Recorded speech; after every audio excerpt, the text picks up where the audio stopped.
Hello everyone. कड़ाके की इस सर्दी में आप सभी का स्वागत करता हूं। बच्चों, ये है हमारी हिंदी साहित्य की 2000 प्रश्नों की सीरीज। जैसा कि जो पुराने स्टूडेंट है सभी जानते हैं, जो नए बच्चे उनको बता दूं, ये हमारा 10वां भाग है और इस 10वें पार्ट में हम करेंगे कुछ इंपॉर्टेंट क्वेश्चंस। टोटल 20 प्रश्न रहने वाले हैं इस क्लास में और ये अपनी पूरी 2000 प्रश्नों की सीरीज है जो लगातार चल रही है और एग्जाम तक चलेगी। इसमें हमने सभी प्रकार के क्वेश्चंस किए जो अपने ब्लूप्रिंट के हिसाब से आपके परीक्षा में पूछे जाएंगे हिंदी साहित्य से। ऑब्जेक्टिव टाइप के, रिक्त स्थान के, लघुत्तरात्मक और दीर्घ उत्तरीय प्रश्न भी हमने इसमें शामिल किए हैं। तो आइए एक एक करके देख लेते हैं। पहला प्रश्न आपके सामने है और रोज की तरह आज भी जिन जिन प्रश्नों का आंसर आपको आता है ना, आप लोग खाली सुनिए मत, बैठ करके लेकर के आप लोग जिन जो आंसर आता है वो कमेंट बॉक्स में कमेंट करते जाइए, भेजते जाइए। इससे क्या होगा, जैसे एग्जाम से पहले एग्जाम जैसा एक्सपीरियंस आपको मिलेगा। जब आंसर मिलेगा तो पता तो चलेगा ना कि हाँ मेरा राइट हुआ कि नहीं हुआ, एक कॉन्फिडेंस बढ़ेगा आपको। तो आंसर जरूर दीजिए। देखो, पहला प्रश्न है कि प्रेमचंद का जन्म कब और कहां पे हुआ था। मुंशी प्रेमचंद जी के बारे में हम सब ने पढ़ा है और इनका एक पाठ हमारे सूरदास की झोपड़ी सिलेबस में है। तो स्वाभाविक है कि यहां से प्रश्न पूछा जा सकता है। ये तो सबको पता है कि मुंशी प्रेमचंद जी का जन्म 1880 में लमही गांव उत्तर प्रदेश में हुआ था। तो सही जवाब रहेगा ऑप्शन स, 1880 लमही वाराणसी उत्तर प्रदेश में जन्मे मुंशी प्रेमचंद हिंदी के उपन्यासकार के नाम से जाने जाते हैं। नेक्स्ट बच्चों आगे बढ़ते हैं। राइट आंसर इसका ऑप्शन ऑप्शन स है। अगला क्वेश्चन है हमारा दूसरा, सरोज स्मृति कविता का केंद्रीय भाव क्या है। निराला की रचना सरोज स्मृति का केंद्रीय भाव क्या है। तो बच्चों देखो कि सरोज स्मृति कविता में कविता के संकलित अंश का प्रतिपाद्य कवि निराला के उल्लास और विषाद की अभिव्यक्ति करना है।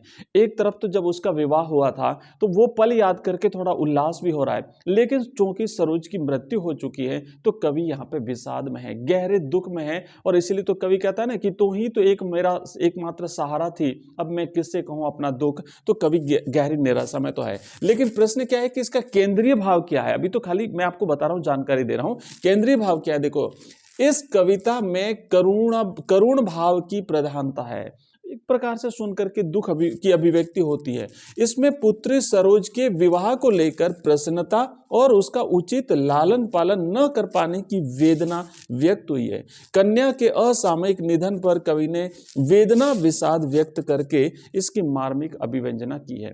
तो एक मानवता के दृष्टिकोण से, एक पिता का फर्ज निभाने के हिसाब से एक पुत्री के प्रति प्रेम की भावना जो है वो इसमें अभिव्यक्त करी है। और ये इसका केंद्रीय भाव ये है कि हमें समय रहते हमें अपनी जो जिम्मेदारियां हैं वो निभा लेनी चाहिए। जैसे इसमें कवि क्या कि उसका उसका सही ढंग से उसका लालन पालन नहीं कर पाया तो उस बात का उसे दुख रहा। ठीक है, तो ये सारी जो है वो इस तरीके से आपको चीजें इसमें लिखनी है।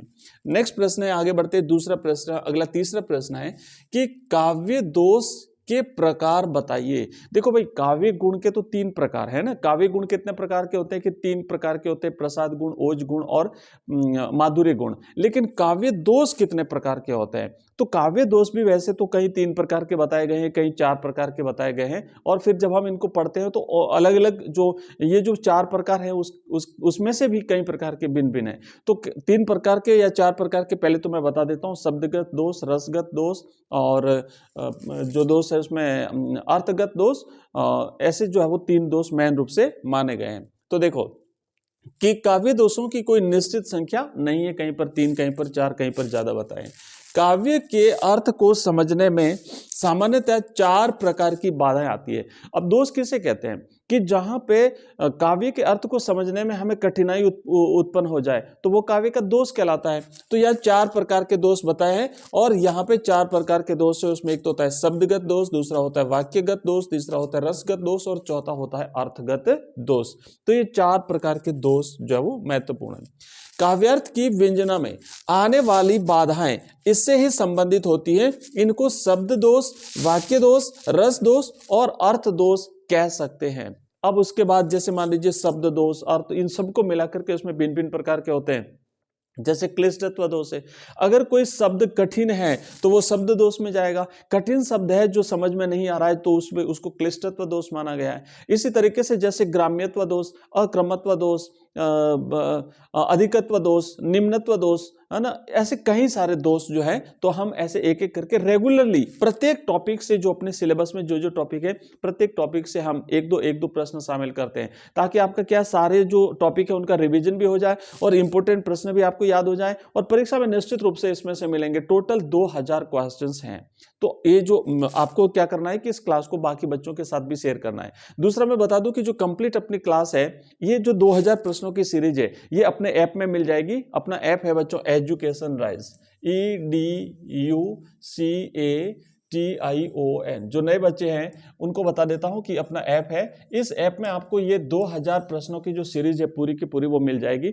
वहां पे ये PDF भी मिलेगी और वीडियोस भी मिलेंगे। इसी तरीके से जो 2000 प्रश्नों की अपनी सीरीज हिंदी कंपलसरी की है, जिसका जो क्लास आपको सुबह जल्दी 6 बजे मिलती है, ये क्लास अपनी 7 बजे का टाइम है। कभी कभार 5-10 मिनट लेट हो सकती है, लेकिन ये अपना टाइम रहता है। तो वो क्लास भी आपको मिल जाएगी, कंप्लीट कोर्सेज मिल जाएंगे, मॉडल पेपर मिल जाएंगे, टेस्ट सीरीज मिल जाएगी, सब कुछ आपको इस ऐप में मिलेगा। लिंक इस वीडियो के डिस्क्रिप्शन में, उस पर क्लिक करके डाउनलोड कर लीजिए। चलिए आगे बढ़ते हैं। नेक्स्ट अब देखो आगे बढ़ते हैं, तो यहां पे प्रश्न दिया हुआ चौथा कि रूपक अलंकार की परिभाषा लिखिए। हमने बाकी अलंकार तो किए हैं, थोड़े थोड़े नए अलंकार और भी लेते हैं, मतलब जो सिलेबस में वही लेंगे ताकि हमें ये भी याद हो जाए। तो बच्चों क्या होता है कि जहां उपमेय का उपमान में अभेद रूप से आरोप किया जाता है, वहां रूपक अलंकार होता है। अब हमने कल देखा था कि एक होता है उपमेय और एक होता है उपमान। रोज रोज आप इनको सीखोगे तभी आप जो है वो याद हो पाएगा आपको, है ना, उपमान। तो अब क्या होता है कि जो उपमेय है, इस तो क्या होता है कि जिसकी तुलना की जाए, है ना, जिसकी तुलना, आप शब्द याद रखिए, जिसकी। उपमेय क्या होता है, जिसकी, और उपमान होता है जिससे, जिससे तुलना की जाए, है ना, जिससे तुलना की जाए या जिससे तुलना दी जाए। तो देखो कि अगर मान जैसे चंद्रमा है, तो चंद्रमा उपमान हो गया, और किसी का चेहरा है, उसका मुखड़ा है चंद्रमा के समान दिखाना है सुंदर, तो वो हो गया उपमेय। तो इसमें क्या किया जाता है कि जो उपमेय होता है ना, जो मुखड़ा है ना, उसको चंद्रमा के समान बता दिया जाता है। चंद्रमा के समान सुंदर मतलब बिल्कुल पूरी तरह से, मतलब उपमेय का उपमान में अभेद रूप से आरोप किया जाता है, कोई भेद नहीं रहता है, दोनों के बीच के भेद को समाप्त कर दिया जाए, तो वहां पर होता है रूपक अलंकार। दूसरे शब्दों में यह कह सकते हैं कि उपमेय को ही उपमान का रूप दे दिया जाए, रूप देना ही रूपक। अब समझ में आ गया होगा, ठीक है। तो इस तरीके से आपको ये याद करना है। नेक्स्ट आगे बढ़ते हैं। चौथा के बाद पांचवा प्रश्न है कि सवैया क्या है। एक मतलब छंद है सवैया। तो सवैया कौन सा छंद है, तो सवैया वर्णिक छंद होता है बच्चों, और इसके टोटल 11 भाग होते हैं, है ना, ये 11 भाग होते हैं इसके। अब देखो वर्णिक छंद में क्या होता है, छंद दो प्रकार के होते हैं, मैं रोज ही आपको बताता हूं। एक होता है मात्रिक छंद और दूसरा होता है वर्णिक छंद। मात्रिक छंद वह छंद होता है जिसमें मात्राओं का ध्यान रखा जाता है। चलो मैं यहां पर लिख देता हूं। छंद जो है बच्चों, छंद जो है, छंद दो प्रकार का होता है, एक होता है मात्रिक छंद और दूसरा होता है अपना वर्णिक छंद। मात्रिक छंद में क्या होता है कि मात्राओं की संख्या के आधार पर छंदों की रचना की जाती है, और वर्णिक छंद में छंद रचना में वर्णों का ध्यान रखा जाता है, तो ये होता है वर्णिक छंद। अब ये मात्रिक छंद है, इसको फिर 3 भागों में विभाजित किया जाता है, और जो वर्णिक छंद है इसको भी 3 भागों में विभाजित किया जाता है, इसके भी 3 भाग हैं। तो अब देखो एक एक करके देख लेते हैं। अगर मान लीजिए किसी मात्रिक छंद में, मात्रिक छंद के प्रत्येक चरण में अगर वर्णों की संख्या मात्रिक छंद के प्रत्येक चरण में अगर मात्राओं की संख्या समान है, तो वो सममात्रिक छंद कहलाता है। तो वो क्या कहलाता है, वो सममात्रिक छंद कहलाएगा, वो सममात्रिक हो गया। अगर प्रत्येक चरणों में, प्रत्येक में पहले दूसरे में और तीसरे चौथे में समान है, या पहले और तीसरे में और दूसरे और चौथे में समान है, तो वो कहलाएगा अर्ध सममात्रिक छंद। तो वो अर्ध सममात्रिक छंद कहलाएगा। और अगर सभी पंक्तियों में, सभी चरणों में अगर मात्राओं की संख्या भिन्न है, तो वो विषम मात्रिक छंद कहलाएगा, ठीक है, विषम मात्रिक छंद कहलाएगा। इसी तरीके से अगर वर्णिक छंदों की बात करें, तो इसमें क्या होता है कि अगर किसी छंद के प्रत्येक चरण में वर्णों की संख्या, इसमें तो मात्राओं की संख्या है और इसमें है वर्णों की संख्या, अगर वर्णों की संख्या समान है, तो वो समवर्णिक छंद कहलाएगा। तो वो क्या कहलाएगा, समवर्णिक छंद। इसी तरीके से अगर दो में, पहले और तीसरे में और दूसरे में और चौथे में अगर समान है, तो वो अर्ध समवर्णिक छंद कहलाएगा। और अगर चारों ही चरणों में अगर भिन्न है, वर्णों की संख्या अगर अलग अलग है तो वो विषम वर्णिक छंद कहलाएगा। तो इस तरीके से ये होते हैं वर्णिक छंद और ये मात्रिक छंद। अब फिर क्या होता है कि इसकी भी कैटेगरी, अब जैसे मान लीजिए पहले लेते हैं सम मात्रिक छंद, तो सम मात्रिक छंद में जैसे गीति का आएगा, है ना, गीति का सम मात्रिक छंद में आएगा। इसी तरीके से इसमें हरि गीति का आएगा भाई, हरि गीति का आएगा, हरि गीति का क्यों आएगा, क्योंकि इसके प्रत्येक चरण में मात्राओं की संख्या समान रहती है। इसमें 26 मात्रा होती है, इसमें 28 मात्रा होती है ना, इसमें 14-12 पे यति होती है, इसमें 16-12 पे यति होती है। फिर अर्ध सम में आते हैं, अर्ध सम में कौन कौन से हैं, विषम सम में कौन से, तो इसकी पूरी एक टेबल बनती है। तो एक दिन क्या करेंगे, जब अपन छंद वाला टॉपिक पढ़ेंगे तो उस समय आपको ये सारे के सारे याद हो जाएंगे। फिर इसका एक एक का उदाहरण भी आपको याद करना है। देखो हमने, आपको याद होगा हमने लिया था एक उदाहरण कि हे प्रभु आनंद दाता ज्ञान हमको दीजिए, लीजिए हमको शरण में, जो ये इस प्रकार का जो हमने याद किया था उसका उदाहरण। हरि गीतिका में ये भी याद किया था हमने, संसार की समर स्थली में धीरता धारण करो। तो ये हमने कुछ उदाहरण, प्रत्येक का आपको एक एक उदाहरण याद कर लेना है।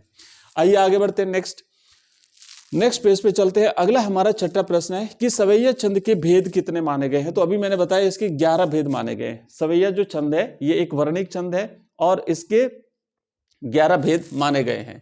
नेक्स्ट अगला 7वां प्रश्न कि कौन सी काव्य कृति निराला की नहीं है। निम्न में से कौन सी एक रचना सूर्यकांत त्रिपाठी निराला की नहीं है। तो देखो कामायनी जो है ये भाई सूर्यकांत त्रिपाठी निराला की नहीं है, अनामिका निराला की है, कुकुरमुत्ता निराला की है और गीत गुंज जो है वो निराला की है। तो फिर कामायनी किसकी है, तो यह है जयशंकर प्रसाद की, जयशंकर प्रसाद, है ना, जयशंकर प्रसाद जो कि छायावाद के 4 आधार स्तंभों में से एक माने जाते हैं, या यूं कह सकते हैं छायावाद के उन्नायक माने जाते हैं, छायावाद के प्रवर्तक माने जाते हैं, जो है वो जयशंकर प्रसाद। ठीक है, बाकी ये निराला की है और रचनाएं। आगे बढ़ते हैं, अगले नेक्स्ट पेज पर चलते हैं। नेक्स्ट पेज है हमारा बच्चों, नेक्स्ट क्वेश्चन है हमारा 8वां कि शब्दार्थ की प्रतीति से पहले जो दोष जान पड़ते हैं वो उन्हें कौन सा दोष कहते हैं। मतलब जब हम काव्य पढ़ रहे हैं, कोई पंक्ति पढ़ रहे हैं, वहां पे हमें शब्द का अर्थ समझ में आवे उससे पहले ही वहां पे दोष उत्पन्न हो जाता है, तो वो शब्दगत दोष में माना जाएगा। ठीक है, तो वो शब्दगत दोष। अभी देखो हमने जो दोष देखे थे, जो काव्य के दोष देखे, उसमें पहला दोष है शब्दगत, दूसरा है वाक्यगत, तीसरा है अर्थगत और चौथा है रसगत दोष। तो इसमें ये शब्द से संबंधित अगर कोई दोष होता है तो वो शब्दगत दोष में जाएगा। नेक्स्ट प्रश्न है अगला 9वां प्रश्न है जयशंकर प्रसाद किस काल के कवि माने जाते हैं। अभी देखो हमने इनकी रचना देखी थी जयशंकर प्रसाद की, जो रचना है वो जयशंकर प्रसाद की है। और अब यहाँ पे देखो आपको पूछा है कि भाई कौन से काल के माने जाते हैं।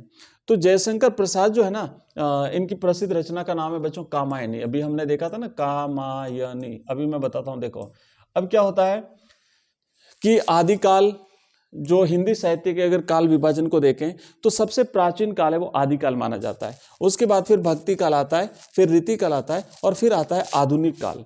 अब आधुनिक जो पहले तो जयशंकर प्रसाद, अभी अगर 4 ऑप्शन आते हैं तो वो जाएंगे आधुनिक काल में जाएंगे। ठीक है, आधुनिक काल में क्या होता है, आधुनिक जो काल होता है बच्चों, हिंदी साहित्य का जो आधुनिक काल है, इसको अलग अलग उपविभागों में विभाजित किया है। अलग अलग उपविभागों में, जैसे कि पहले आएगा भारतेंदु युग, है ना, भारतेंदु युग। उसके बाद फिर आएगा द्विवेदी युग। उसके बाद फिर आएगा छायावाद, है ना, छायावाद। तो अब ये जो है ना, जो जयशंकर प्रसाद है ये छायावाद में आते हैं। तो छायावाद किस में आता है, आधुनिक काल में आता है। तो इसीलिए चूंकि यहाँ पे छायावाद ऑप्शन नहीं था तो हम लिखेंगे आधुनिक काल में जाते हैं। और ऐसी मान्यता है, मतलब ऐसा ये जो देखा जाता है कि इनकी जो पहली रचना थी झरना, जयशंकर प्रसाद की जो रचना थी झरना, ये छायावाद की पहली रचना थी, है ना। झरना जो थी छायावाद की पहली रचना थी जो कि जयशंकर प्रसाद की थी। और इनकी सर्वप्रसिद्ध रचना है कामायनी। ठीक है, आगे बढ़ते हैं, नेक्स्ट प्रश्न की तरफ बढ़ते हैं। अगला क्वेश्चन है हमारा नेक्स्ट, आधुनिक काल हो गया इसका आंसर।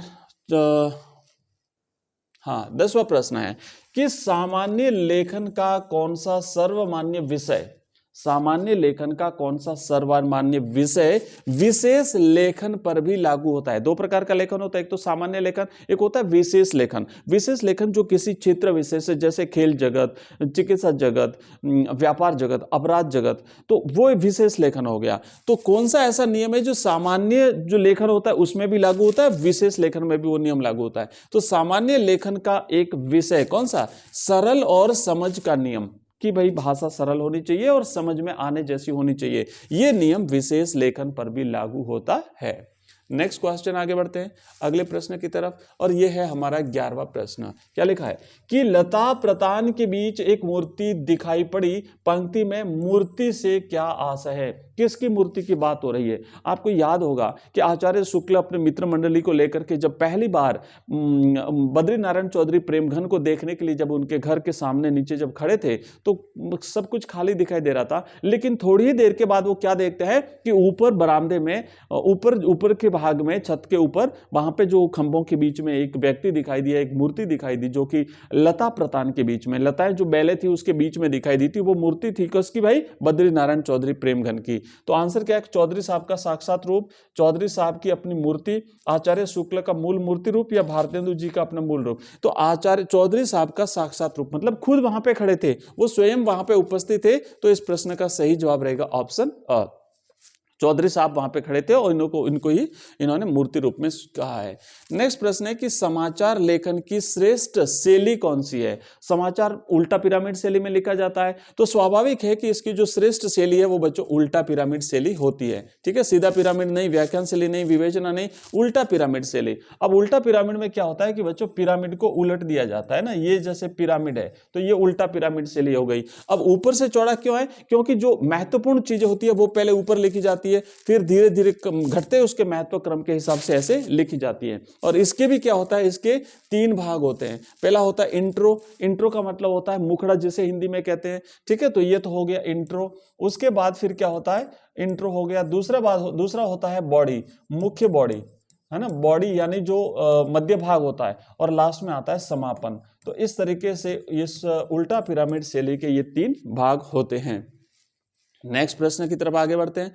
आगे बढ़ने से पहले बच्चों बता दूं कि हमारा एक व्हाट्सएप ग्रुप है। अगर आप उस व्हाट्सएप ग्रुप में जुड़ना चाहते हो, हम उसमें व्हाट्सएप ग्रुप में जो एग्जाम से रिलेटेड कोई इन्फॉर्मेशन होती है तो अवेलेबल कराते हैं, या फिर हमारी जो लाइव क्लासेस रहती है बच्चों, आपको बता दूं उस लाइव क्लासेस का नोटिफिकेशन हम व्हाट्सएप ग्रुप में भेजते हैं। तो लाइव क्लास रहती है एक तो शाम को 7 बजे, एक तो शाम को 7 बजे रहती है, 7 बजे इवनिंग में जो है वो रहती है, 7 PM पर बच्चों रहती है लाइव क्लास, और एक हमारी लाइव क्लास रहती है शाम को 8:30 बजे, है ना। ये 2 लाइव क्लासेस रहती हैं जहां पे हम सब्जेक्ट वाइज जो इंपॉर्टेंट MCQs होते हैं वो भी करते हैं, और साथ ही साथ जो मॉडल पेपर्स हैं वो मॉडल पेपर का हम रेगुलरली 2 मॉडल पेपर करते हैं। तो आप लोग अगर ज्वाइन करना चाहते हो तो शाम को ये लाइव क्लास मिलेगी, इसका नोटिफिकेशन हमारे व्हाट्सएप ग्रुप और टेलीग्राम चैनल में मिलेगा। तो व्हाट्सएप ग्रुप को ज्वाइन करने के लिए आप इस नंबर पर हमें व्हाट्सएप मैसेज करेंगे तो आपको लिंक मिल जाएगा। नंबर है 9079622989। इस नंबर पे आप व्हाट्सएप मैसेज करेंगे तो आपको लिंक मिलेगा, हमारे ऐप का लिंक मिलेगा, जो मैंने अभी थोड़ी देर पहले आपको बताया था। उस ऐप में हमारे सारे कोर्सेज हैं,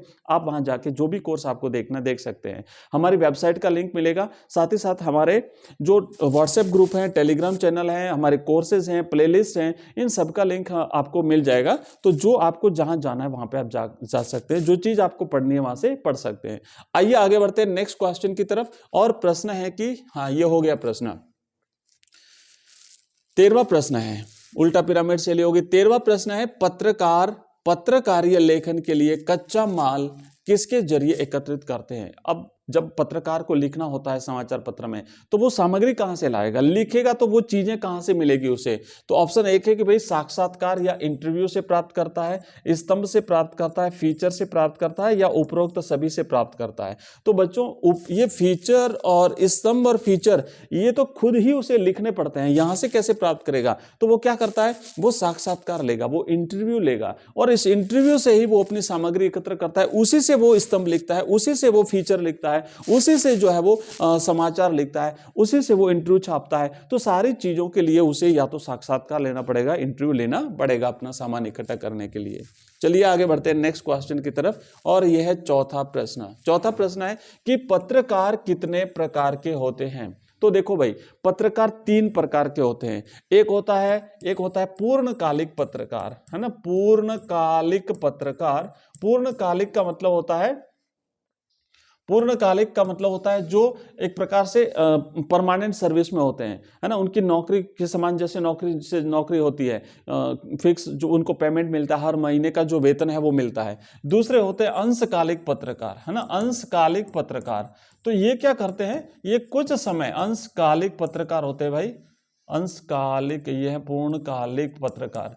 और अंशकालिक पत्रकार कुछ समय के लिए काम करते हैं, उसके बाद फिर वापस वो दूसरे अखबार के साथ काम करते हैं, मतलब जब जरूरत होती है तो इनको लगाया जाता है। और तीसरे होते हैं बच्चों फ्रीलांसर पत्रकार। अब ये पत्रकार क्या होता है कि अपना नियमित जो फिक्स रेट होती है, पेमेंट होता है, वो ले लेते हैं और किसी अखबार के लिए काम करते हैं। एक साथ कई अखबारों के लिए भी काम कर सकते हैं, ये मतलब बंधे हुए नहीं रहते हैं। तो इस तरीके से ये 3 जो है वो पत्रकार होते हैं, 3 प्रकार के पत्रकार होते हैं। आइए आगे बढ़ते हैं। नेक्स्ट अपना 15वां प्रश्न है। तो पत्रकार जो है वो 3 प्रकार के होते हैं। नेक्स्ट है, शब्द कविता का कौन सा उपकरण होता है? तो शब्द जो है वो कविता का पहला उपकरण होता है, क्योंकि अगर शब्द ही नहीं है तो कविताएं कहां से आएगी? तो राइट आंसर रहेगा इसका ऑप्शन 1, पहला उपकरण जो है वो कविता का होता है। नेक्स्ट है, कथानक को कहानी का क्या कहा जाता है? कथानक का मतलब होता है कि जो खाका है, जिसके आधार पर अपन कहानी की रचना करेंगे, तो ये जो है ना उसका प्रारंभिक नक्शा माना जाता है। कच्चा नक्शा जो होता है ना, कच्चा नक्शा पहले बनता है, आपको याद होगा, कच्चा नक्शा जिसको हम नजरी नक्शा कहते हैं। किसी भी एरिया का अगर आपको सर्वे करना है, किसी भी एरिया में आपको काम करना है, तो पहले वहां आप घूम करके सारी चीजें देखिए और एक कच्चा नक्शा तैयार कीजिए, प्रारंभिक नक्शा तैयार कीजिए, उसी के आधार पर आपको आगे बढ़ना है, तो वो नजरी नक्शा कहलाता है। तो उसी तरीके से कथानक जो होता है, क्योंकि उस कथानक के आधार पर ही तो हमें पूरी कहानी का निर्माण करना है, तो वो उसका प्रारंभिक नक्शा कहलाता है, वो उसका नजरी नक्शा कहलाता है। नेक्स्ट क्वेश्चन है बच्चों, 17वां प्रश्न है। 17वां प्रश्न है कि अपना मालवा खाऊ उजाड़ू सभ्यता में पाठ के लेखक कौन है? ऑप्शन 1 है मुंशी प्रेमचंद, ऑप्शन 2 है ममता कालिया, विश्वनाथ त्रिपाठी या प्रभास जोशी। तो बच्चों सही जवाब है बिल्कुल प्रभास जोशी, ऑप्शन इसका द जो है वो राइट रहेगा। मुंशी प्रेमचंद ने बच्चों सूरदास की झोंपड़ी लिखा है, मुंशी प्रेमचंद की रचना है सूरदास की झोंपड़ी।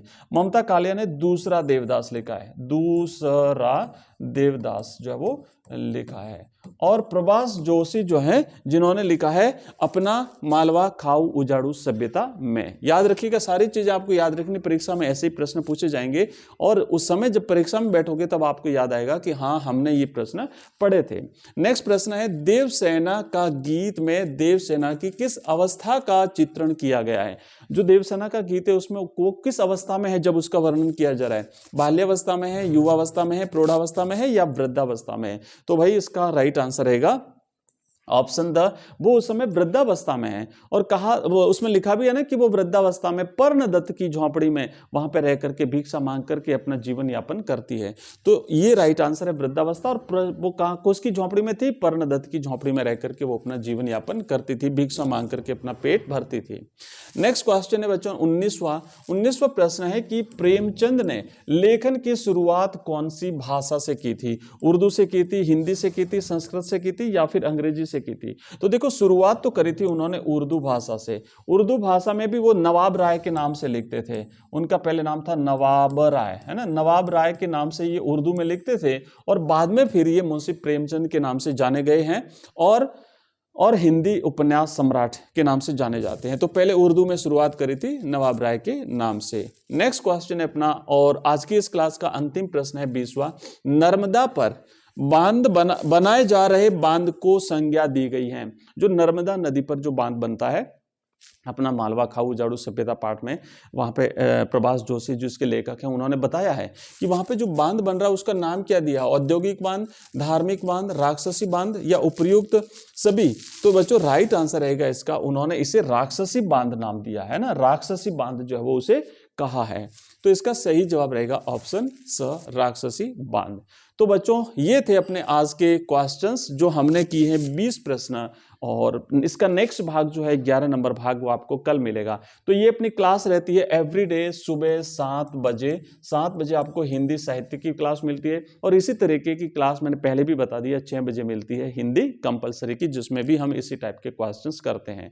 बच्चों कैसी लगी आपको ये क्लास कमेंट बॉक्स में कमेंट करके बताइएगा। इस क्लास के लिए अगर आप कोई सुझाव भी देना चाहते हैं तो जरूर दीजिएगा।